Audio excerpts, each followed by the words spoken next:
Welcome, everyone, to another Dr. Rick Marks. And the Relate Well Institute is actually here to help encourage and inspire, to inform, encourage you to transform, and for those that need it to reconcile, whatever they need to reconcile and who, so that you can live out your life with the most healthiest, loving, caring, mature relationships in all aspects of your life, be it at church, be it in your personal life, be it a spouse, parent, boyfriend, girlfriend, and at work. Because let's be honest, we're humans and humans are relational beings. The brain is a relational organism. And we really do live or die, thrive or not on the health and the quality of our relationships, our connections. And so everything we do in the Relate Well Institute is really designed to help people relate well so they can love well. So they can love well. And I think because I got married 40, almost 41 years ago, I was emotionally immature. I was a child when I got married, emotionally. So I didn't know how to love well. And I didn't know how to relate well because I never saw it. I wasn't raised in healthy relationships. And so much of what I've learned wasn't my academic training, PhD and 2 master's degrees. Really, the bulk of what I've learned was my own journey of healing, the things that I've had to endure and go through, to take the hard knocks and really to look deep into the mirror, into my soul, and admit the parts of myself I don't want to admit. My selfishness, my immaturities, my manipulative parts of me, my passive aggressive parts of me. I didn't want to admit all those were there, but they were. They were. Luella saw them. I just didn't see them. I lacked the self-awareness and maturity to see them, and then I lacked the maturity to regulate it.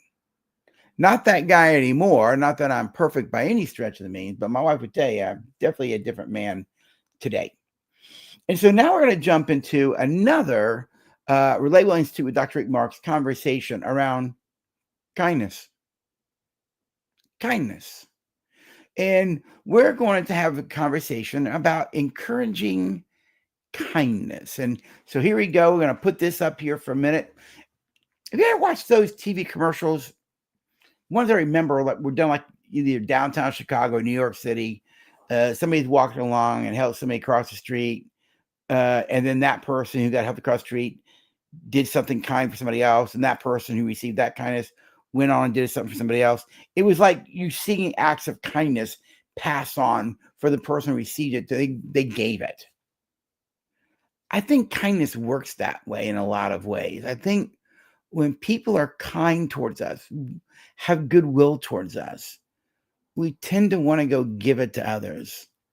Friend of mine is a Chick-fil-A store owner, and what he does to his store is, and I entitled our lecture today, Encourage Kindness. That's what they do through their store.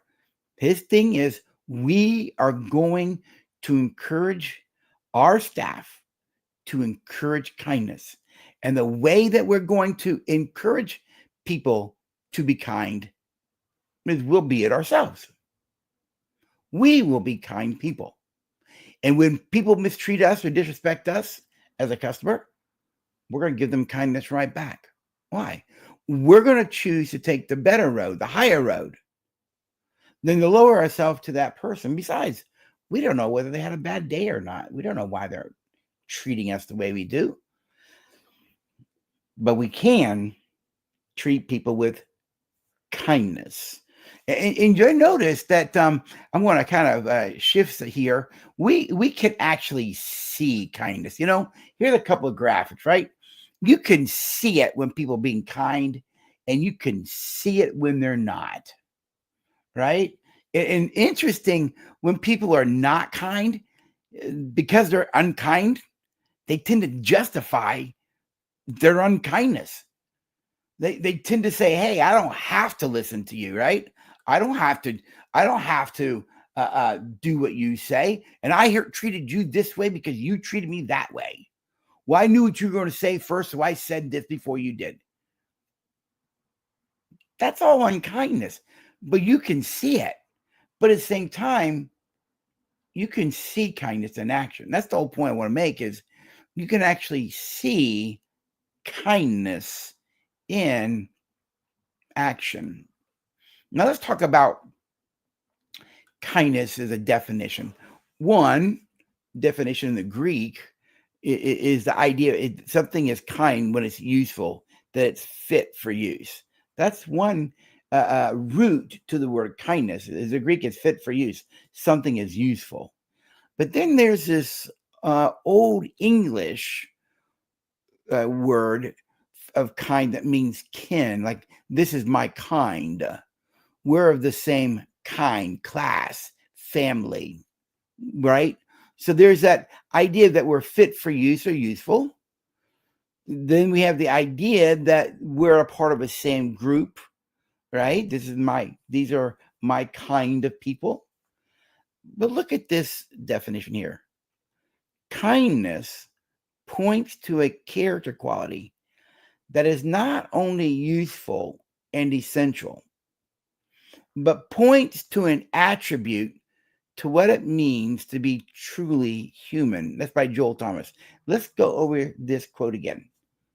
A minute ago, I called it a definition. It's a quote. Kindness points to a character quality that is not only useful. I think being kind is useful because kindness wouldn't stay inside of you. It expresses itself. Thus, it's useful. That is not only useful and essential, but it points to an attribute to what it means to be truly human. You know, coming from a Christian faith background, in the Garden of Eden, which Adam and Eve were born into, right, created into the Garden of Eden, there was no sin. It was only perfect love. And we know through 1 Corinthians 13 that love is patient and love is kind. Then there is perfect kindness and perfect patience in the garden. And Adam and Eve were created in the most powerful form and expression of what they could be in the garden. So I think kindness is really what it means to be truly human as God intended us to be. However, Genesis chapter 3 showed up, and as we know, there was a break in the relationship. And sin broke what it means to be human in that moment. Now, Adam and Eve are arguing with each other, blaming each other, being unkind to each other. And that unkindness goes down to the boys, where one ends up killing another. Kindness. Do we really understand what it means to be kind? We're going to have a conversation about this. So let's talk about kindness and define it now. Kindness is the quality of being friendly, generous, and considerate. The quality of being friendly. You know, when we're kind, we are friendly, aren't we? And when we're friendly to people, we'll tend to treat them with what? Kindness. Kindness is also expressed through generosity. When people are generous with you, and be it through grace and mercy or financially or providing things for you that you need through kindness, that's an act of kindness. And kindness is considerate. Kindness learns to keep its mouth shut when it needs to. Kindness offers grace when it needs to. You see, that's a wonderful definition. Now, let me tell you what kindness is not. Kindness is not tolerance. Just because I don't agree with you doesn't mean I'm being unkind. And just because I correct you doesn't mean I'm being unkind. It would be unkind to let someone continue to do destructive behavior. Well, but if they want to do drugs and get drunk, they should be able to. Well, I agree in a free world they can. But to not speak up and warn someone that, hey, you're headed down a destructive path, that doesn't make me tolerant. That makes me unkind and uncaring. You see, kindness does speak up. It says, wait a minute. You may not want to walk down that road. Be careful. Watch what you're doing. I'm concerned about where you're going. Kindness is not tolerance. And let me say this also, kindness is not agreement. Just because I don't agree with you doesn't mean I'm being unkind. If you want to sit around and do fentanyl all day and I should agree that you should be able to do it, that doesn't make me kind. That makes me unkind for not speaking up and warning you. Now, if you want to go do it, that's your choice. But kindness is not tolerance, and it is not agreement. So just hang on to that, folks, all right? Think that through for a little bit. Now, let me say this also. Kindness is not being nice. You know how it is down here in the South? That little phrase, oh, bless their little heart. Listen, when we say that, we ain't being kind. Because kindness isn't, we ain't being nice. Kindness isn't niceness. You can be nice, bless your little heart, but that doesn't mean I'm being kind to you. Niceness is how I act in a moment. It can be faked. It's a cheerful disposition. It's about manners and etiquette. Where kindness is a little more than just being nice. Kindness we see here, has a spiritual attraction to it. When we are kind, we don't just impact the soul, the mind, and emotion. We also impact their spirit. There's something in them at this global level, at this greater connection, just about beyond just themselves, that we help them in their spirit. That's what kindness does. It reaches into the spirit of the man, not just their emotions. Kindness, listen to this next point. Kindness imparts strength into another person. It takes my strength and puts it into them. You ever thought about it that way? That when Jesus was kind to others, he was putting his strength into them. When he was kind enough to heal, when he was kind enough to confront, when he was kind enough to offer grace, he was taking his strength and putting it into that person. So not just in their soul, the mind, will, emotions, even in the spiritual realm of their humanity, they felt the difference. It is not reminding people constantly of their faults, their weaknesses, or their struggles. You can do that and really be unkind. And this is a point here. Kindness can be tough at times. Look what I wrote. Being nice is about how you come across. Kindness is caring for another person enough that you will speak truths in goodwill and respect. And here's the key. Even though those truths that you're sharing might sting. It's reminiscent of the Jewish proverb that says, faithful are the wounds of a friend. The reason that the wounds of a friend is faithful is because when a friend tells you something about yourself that's going to hurt to hear, in that moment, they seek to tell you something that's true about you, that's going to hurt you to hear it, but it's still true of you. They're actually risking the friendship with you. But they're willing to risk the friendship because they care enough about you, because they want you to be a better person.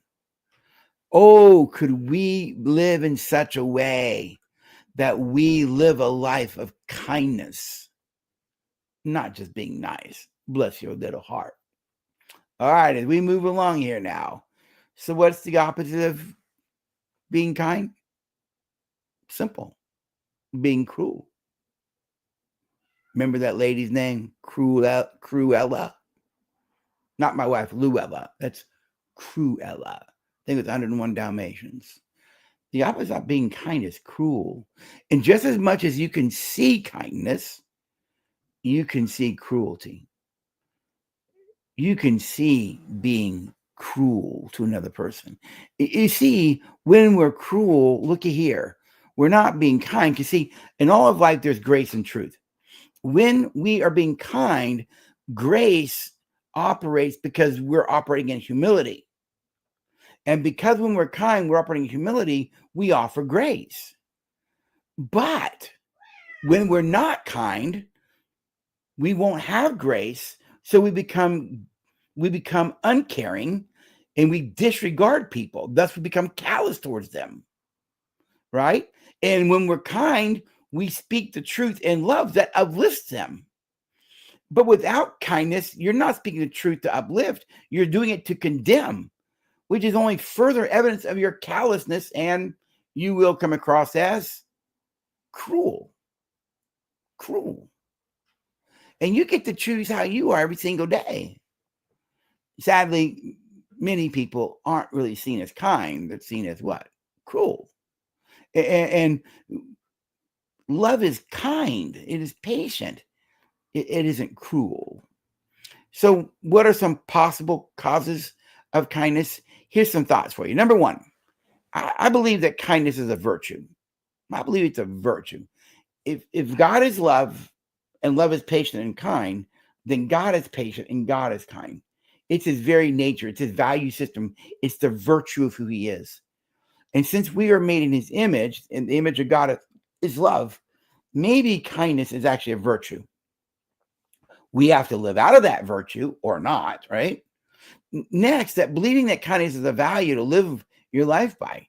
Maybe some people live a life of kindness because they want to be kind as a value. One of the things that we say and teach and relate well is that we want people to live by what we call HREG. H equals REG. Humility equals respect, empathy, and goodwill. HREG. Why? It's a value that we want to live by. All right. I think another cause for kindness is that when you tend to be loved in a nurturing, loving, caring environment, you tend to just be that way. But when you're raised in an abusive, selfish, harmful environment, you tend to be that way. You tend to model what you're seeing, the sins of the fathers visiting the third, fourth generation. It's the opposite would be true then. If we're not living out the sins of the fathers, maybe we're living out the kindness and the patience and the goodness of the fathers 2 or 3 generations down. I think another cause of kindness is that whenever we experience an act of kindness from somebody, it tends to motivate them to do the same to another. One of the things I enjoy doing is when I'm in a fast food line, right, in drive-through, and I pull up and somebody was in front of me, periodically, not always, I'll say to the person, hey, by the way, the person's order in front of me, how much was it? Because I don't want to be $100, right? Tell them it's paid for and I'll pay for it when I come up there. An act of kindness. And they won't know where it came from, but they walk and go, what? Somebody paid for mine? And that hopefully blesses them, inspires them. But at the same time, my hope is that they'll go pass that on. And I think kindness is a strong moral compass for others. It's who they want to be. They don't want to have kindness. They want to be a kind person, a way of being. It's a moral compass to live by. I think that right there by itself is something powerful to think about. You know, what are the causes of kindness that cause you to be that way, right? Are you kind only because someone's kind to you? Well, that's not kindness. I mean, you're acting in a kind way, but what if we became kindness? What if we became patience, right? A way of being. That's what I'm kind of referring to here. And so what are some characteristics of kindness as we kind of wrap up our conversation here? One, let's take a look at these. Characteristics of kindness. When we're kind, we're thoughtful. We'll be gentle. We won't be rushed. We'll be unrushed. Patience is going to come. We'll be forgiving. We'll practice generosity. We'll be complimentary to people, not critical. We'll be caring. We'll be compassionate and empathetic. I think kindness keeps an open-mindedness about ourselves. It allows us to be grateful and selfless and humble. Kindness opens the door for patience. We'll be respectful. We'll be understanding. And yes, we will be considerate. maybe the greater way to live life is kindness. Since love is patient and love is kind, to the degree I'm kind, I'm loving. To the degree I'm unkind, I'm unloving. And since God is love and love is patient, love is kind, maybe when I live a life of kindness, I am no more like God, since He is kindness, since God is love and love is kind.